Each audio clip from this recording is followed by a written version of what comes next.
খেলা ফুটবল গান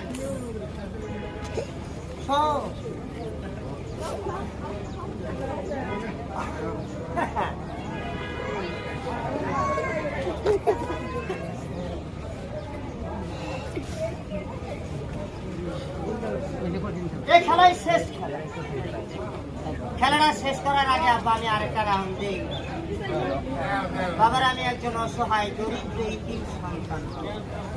এখানে আসছেন কত টাকা কত দিকে খরচ হয়েছে আজকে আপনার নিজের সন্তান হিসাবে এই ইতিম ছেলেটাকে এক মুঠ ডাল ভাত খাবার কিছু দান আপনার আর তো আপনার সবাই আপনারা কেন